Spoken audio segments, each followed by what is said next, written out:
Bonjour, bonsoir, dépendamment de l'heure où vous regardez cette vidéo. Pour ceux qui ne me connaissent pas encore, je suis Sandra Sylvain et je représente le département du Centre dans le concours François Leslie Maniga pour la promotion de la lecture. Avant de commencer, j'aimerais vous présenter mon département et ses principales forces. Le département du Centre se trouve au nord de la capitale. Avec une population de plus de 600 000 habitants et une superficie de 3 487 km², il est considéré comme étant l'un des départements les plus peuplés du territoire. Le département du Centre est non seulement connu pour ses deux magnifiques cascades, Sodo et Bassin-Zim, mais aussi comme étant le siège de la plus ancienne église d'Haïti, la cathédrale Immaculée Conception, construite en 1503. La plus grande force de ce département, c'est sa proximité avec la frontière haïtiano-dominicaine qui facilite les échanges commerciaux entre la République dominicaine et Haïti. Karen au cœur de la nuit. C'est le titre du livre dont je vais vous parler aujourd'hui. Ce livre a été écrit par Suzanne Sloan en 1944. L'histoire se déroule à New York en 1962.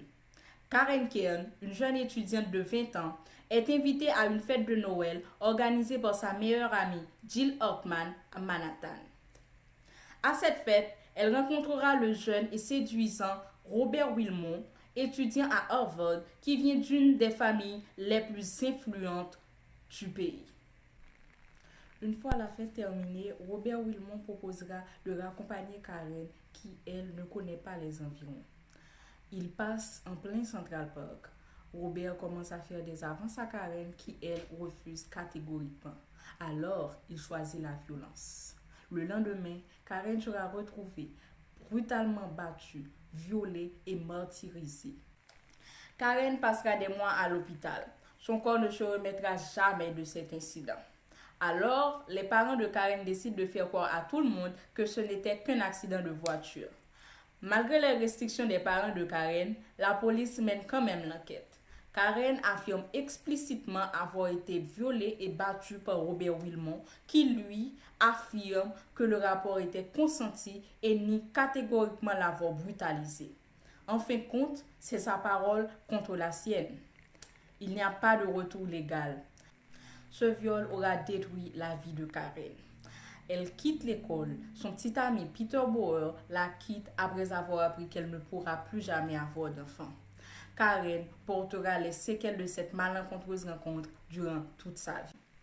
30 ans après, Robert Wilmot est non seulement l'un des avocats les plus influents de New York, mais aussi un sénateur très respecté qui compte bien marquer le monde par son passage à la Maison-Blanche. Lorsque Karen voit le nom de Robert Wilmot candidat à la présidence, elle sentit comme une douleur traverser tout son corps. Non seulement il s'en était sorti, mais en plus il compte devenir l'homme le plus puissant du pays. Karen s'est sentie écœurée.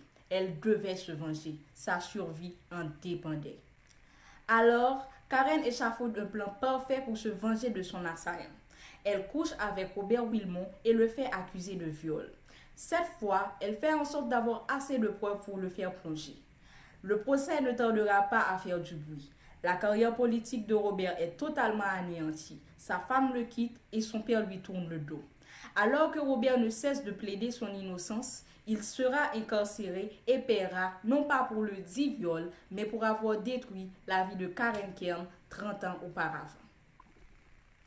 Ce livre est un chef-d'œuvre. C'est un regard sans retenue sur la lutte acharnée d'une femme pour sa survie, un abus de pouvoir choquant et une société qui, d'une manière ou d'une autre, ne cesse de rejeter la faute sur les victimes de crimes sexuels. Sauf que cette fois, dans le choc d'une conclusion, il y a enfin une justice finale, celle qui vient tout droit du passé brisé d'une femme. Ce livre m'a beaucoup marqué parce qu'il dépeint parfaitement l'histoire de centaines de milliers de femmes tout autour du monde. Des femmes violées, martyrisées, battues et réduites au silence, soit par leur famille ou par des amis. Bien que ce livre ne soit qu'une fiction, cette histoire représente pour elle une lueur d'espoir dans le noir. Mon conseil pour la jeunesse haïtienne, c'est de lire tout autant que vous pouvez. La lecture permet de s'ouvrir au monde. La lecture permet de voyager, de se divertir, d'apprendre des choses. La lecture permet de vivre littéralement. Pour moi, la lecture est un échappatoire aux vicissitudes de la vie. Comme l'a dit Pierre Dumayet, la lecture est le seul moyen de vivre plusieurs fois. Aux dirigeants de mon pays, si vous voulez promouvoir la lecture au sein de la société haïtienne, mon conseil pour vous serait de rendre l'accès aux livres plus facile. Car s'il y avait beaucoup plus de bibliothèques gratuites dans le pays, le nombre de lecteurs augmenterait considérablement. Nous arrivons donc à la fin de cette petite vidéo. J'en profite pour remercier mes électeurs. Je remercie tous ceux qui ont pris la peine de regarder cette petite vidéo, de la partager, de commenter et de liker. Sans vous, je ne serais pas arrivé à ce stade de ce concours. Et je remercie aussi la RENAEH pour avoir pris l'initiative de lancer ce concours.